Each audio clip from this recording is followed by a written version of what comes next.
अस्सलामुअलैकुम, अस्सलामुअलैकुम Pakistan and good morning Pakistan. कैसे हैं आप लोग? और हमेशा की तरह देती हूँ दुआ, खुश रहें, आबाद रहें, अपनों के साथ रहें, एक दूसरे का ख्याल रखें और ख़ास तौर पे अपने वालिदैन का, जो अल्लाह पाक का बहुत ही कीमती तोहफ़ा। इस दुआ के साथ मैं अपने morning show good morning winners with सभी का आगाज़ करती हूँ। कैसे हैं आप लोग? और जी कैसे दिन गुजर रहे हैं? और लोग बड़े मसरूफ़ हैं, बकरा ईद की तैयारियाँ और गर्मी उरूज पर। ये समझ में नहीं आती ये सूरज ने कौन सी डिग्री ली हुई है, कौन सी उसकी क्वालिफिकेशन ऐसी है जो उसकी इतनी डिग्री बढ़ गई है, हमसे ज़्यादा एजुकेटेड हो गया। यकीन करें आज सूरज इतनी डिग्री पर है और आज ऐसा है ऐसा है। वो मैं कहूँगी कि बस प्लीज़ बी केयरफुल।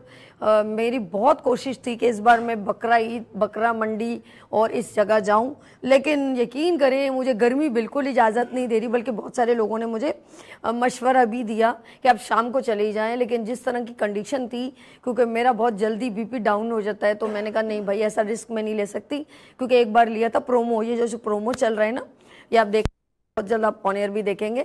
तो ये प्रोमो शूट करते हुए मैं ज़रा आउटडोर चली गई, उसके बाद मैंने फिर एक दिन छुट्टी करनी पड़ी, मुझे ड्रिप लगानी पड़ गई, इतनी गर्मी थी, हिद्दत बहुत है, तो इसीलिए बी केयरफुल। अच्छा जी, एक बड़ी इंपॉर्टेंट बात मैं हमेशा आपसे मैसेज शेयर करती हूँ और आज भी बड़ा खूबसूरत सा मैसेज है, और मेरा अक्सर मैसेज आपकी लाइफ से रेलिवेंट होता है, बच्चों से या पेरेंट्स से, ख़ासतौर पर अम्मी अब्बू माँ बाप वालदेन से बहुत रेलिवेंट होता है। आज भी बड़ा खूबसूरत सा मैसेज है, आप ज़रा ज़रूर। बहुत सारे पेरेंट्स, जब मेरे पास कुछ बच्चियां लड़कियां ख़वातीन मिलती हैं तो कहती हैं यार आप मेरी मम्मा की बड़ी फेवरेट है। मैं बड़ी हैरान, यार मैं आपकी अम्मी की फेवरेट कैसे हो सकती हूँ? तो कहती है नहीं, आपकी वो बातें उनको बहुत अच्छी लगती हैं। यार मैं कहाँ से पटोरी टटर पटर करती रहती हूँ। लेट्स सी, मैं आपसे आज खूबसूरत सा मैसेज, ये मेरे सामने बैठे हुए ना वालदेन, इनसे मुझे पता है आप लोग अम्मी अबू ये सारों के माँ बाप एक जैसे होते हैं, इसलिए मेरे अम्मी अबू फौत हो गया, अल्लाह उनकी बख्शिश करें।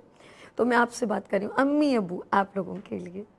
यकीन करें आप लोगों ने अपने बच्चों को अपना खून पसीना दिया, उनकी खुशियाँ, अपनी खुशियाँ कुर्बान करके उनकी खुशियों को इम्पोर्टेंस दी।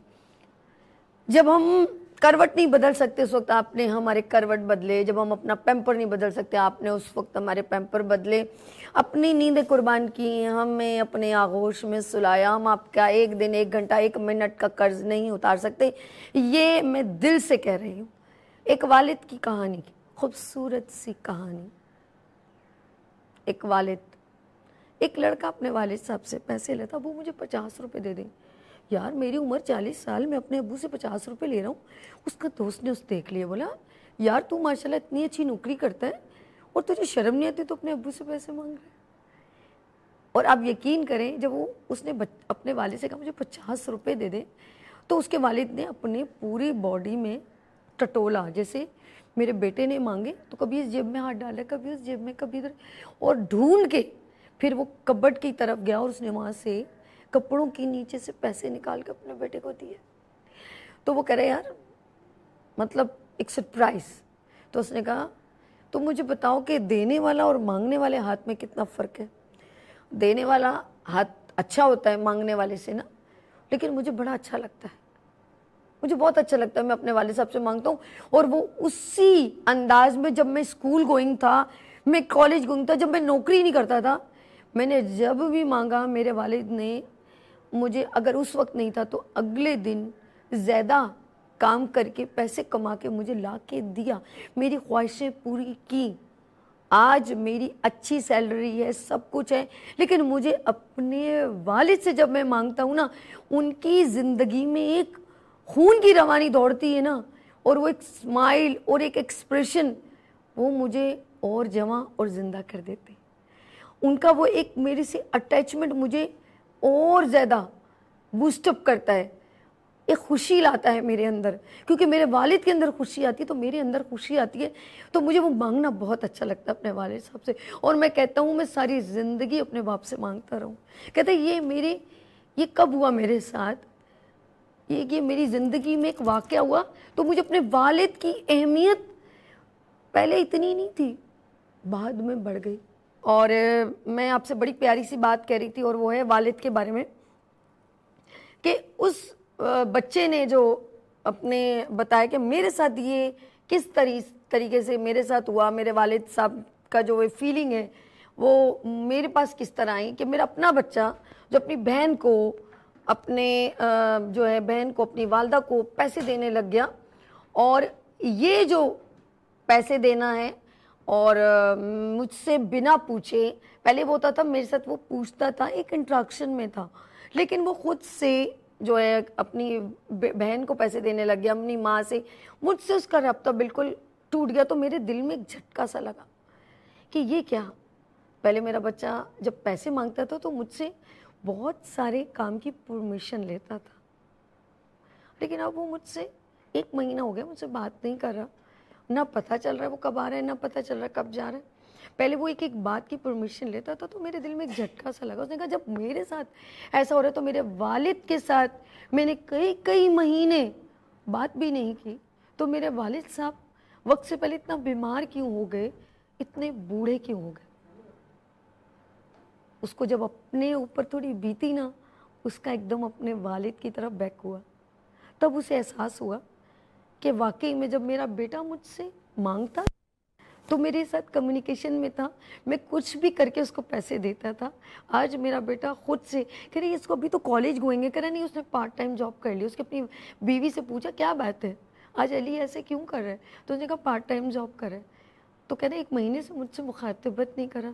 उसका दिल सब बंद हो गया कि मेरा बेटा मुझसे बात नहीं करा और मैं अपने वालिद साहब से कई महीने कई साल से मुखातिब नहीं हूँ, तो मेरे बाप पर क्या बीती हो।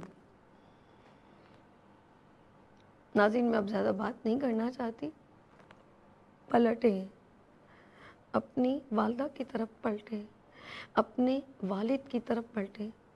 मुझे याद है जब हम कॉलेज में या स्कूल में जब पिकनिक पे जाते थे ना, तो हम अपने वालदा से पूछते थे अम्मी हमारे स्कूल में वहाँ जा रहे हैं, अब जाएँ। जब वो पहले तो रेजिस्टेंस करते थे, फिर इंक्वायरी करते थे कहाँ जा रहे हैं, हॉक्स पे जा रहे हैं, इस जगह जा रहे हैं, उस जगह जा रहे हैं, फिर वो पूरी कम्युनिकेशन में होते थे। लेकिन आजकल के बच्चे, यहाँ से अनाउंसमेंट नहीं हो, वहाँ से दोस्तों ने गैदरिंग की और माँ बाप को सरप्राइज़, पैसे भी दे दिए, सब कुछ हो गया, माँ बाप को पता ही नहीं है। ये उन बच्चों की बात कर रही हूँ जो अपने आप को बहुत ज़्यादा इंडिपेंडेंट, आज़ाद, खुद मुख्तार समझते हैं। पलटें, चाहे आप जॉब कर रहे हैं, चाहे आप जॉब करते हैं, चाहे आप कुछ भी करते हैं, आप बहुत वेल हैं। अच्छा ये भी है वो अपने वालिद साहब से जो 50 रुपये वो महीने की इनकम का कुछ परसेंट जो भी उसके एक इनकम था वो अपने बाप को, जो 50 रुपये की मैंने बात स्टार्ट की थी, वो कुछ अमाउंट अपने बाप के बिन बोले उनके अकाउंट में ट्रांसफ़र करना शुरू कर दिया उसने, ताकि मेरे वालिद को कभी ये ना हो कि मेरे पास पैसे नहीं है।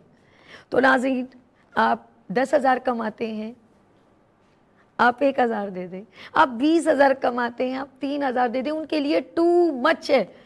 मैं कहती हूँ उस बेरोजगार बाप के लिए आपका दिया हुआ 3,000 टू मच है, उसके लिए वो करोड़ों रुपए, उसके बावजूद आपको जब जरूरत होगी वो आपके 3,000 भी उठा के उसने रखे होंगे, उसमें से कुछ पैसे बेशक इस्तेमाल करें, और जब आप परेशान होंगे वो कांपते हाथों से, वो कांपते हाथों से, यानी कि उसके अंदर स्टेमिना भी नहीं होगा, वो सबसे पहले कहेगा बेटा परेशान नहीं हो, मेरे पास कुछ पैसे रखे हुए, और वो जाके अपनी पुरानी सी पोटली में, पुराने से बकस में, यही बोलते हैं ना पुराने लोग, बॉक्स में रखे हुए पुराना सा वॉलेट, मेरी अम्मी का भी पिंक कलर का पर्स है जिसको मैं अपने दिल से लगा के रखती हूँ, उसमें मेरी मम्मा की पिक्चर है, चीज़ें, ये मेरे वालिद की पिक्चर है, पुराना, वो सब चीज़ें उनकी वो हाथों की लगी, तो आप देखिएगा वो निकालेगा और आपके हाथ में देगा। पलटे कहीं इतना वक्त ना निकल जाए कि फिर आपके पास सारी दौलत दुनिया हो लेकिन वो कीमती तोहफा वालिदैन की सूरत में आपके पास ना हो। फिर आप ये सोचें कि आज ये रिवॉर्ड, ये इवॉर्ड, ये पर्सनैलिटी, ये शख्सियत, ये उरूज, ये पैसा सब मिला है, लेकिन मेरे देखने वाले जो दिल से खुश होने वाले, जो दुनिया है ना वो दिल से तो खुश नहीं होती ना, वो दिल से खुश होने वाले वो जफ्फी लगाने वाले, वो सर पे हाथ रखने वाले, वो सदके कुर्बान होने वाले, वो वारी जाने वाले मौजूद नहीं है। तो ये अफसोस आपको सारी ज़िंदगी, कितना भी आप करोड़ों अरबों रुपए भी ला के दें, माँ बाप को वापस नहीं ला सकते। यहाँ लूँगी मैं ब्रेक और मिलते हैं ब्रेक के बाद। देखते रहिए गुड मॉर्निंग वीनस।